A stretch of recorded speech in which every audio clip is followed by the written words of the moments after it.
মুঙ্গিয়াকামী থানাধীন 41 মাইল এলাকায় বাম প্রার্থীর নির্বাচনী প্রচারে বাধা দেওয়ার অভিযোগ উঠেছে বিজেপি কর্মীদের বিরুদ্ধে। ঘটনাকে কেন্দ্র করে এলাকায় চরম উত্তেজনা। ত্রিপুরার পাহাড়ি অঞ্চলে আসন্ন এডিসি নির্বাচনকে ঘিরে রাজনৈতিক উত্তেজনা ক্রমশ তীব্র আকার ধারণ করছে। মুঙ্গিয়াকামী থানাধীন 41 মাইল এলাকায় বাম প্রার্থীর নির্বাচনী প্রচারে বাধা দেওয়ার অভিযোগ উঠেছে বিজেপি কর্মীদের বিরুদ্ধে। ঘটনাকে কেন্দ্র করে এলাকায় চরম উত্তেজনা। পরিস্থিতি নিয়ন্ত্রণে আনতে ঘটনাস্থলে মোতায়েন করা হয় পুলিশ বাহিনী।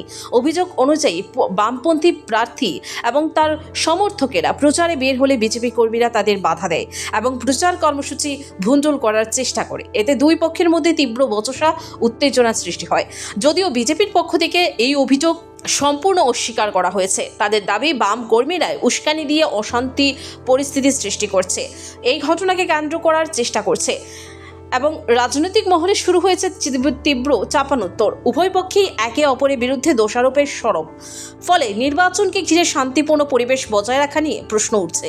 স্থানীয় বাসিন্দাদের মধ্যেও আতঙ্ক ও উদ্বেগ তৈরি হয়েছে। পুলিশ সূত্রে জানা যায়, পরিস্থিতি বর্তমানে নিয়ন্ত্রণে থাকলেও এলাকায় নজরদারি বাড়ানো হয়েছে। কোনো রকম অপ্রীতিকর ঘটনা এড়াতে প্রশাসন সতর্ক রয়েছে। নির্বাচনের প্রাক্কালে এ ধরনের ঘটনা গণতান্ত্রিক প্রক্রিয়ার জন্য উদ্বেগজনক বলে মনে করছেন রাজনৈতিক বিশ্লেষকরা। আগামী দিনে পরিস্থিতি কোন দিকে মোড় নেয় সেটা এখন দেখার বিষয়।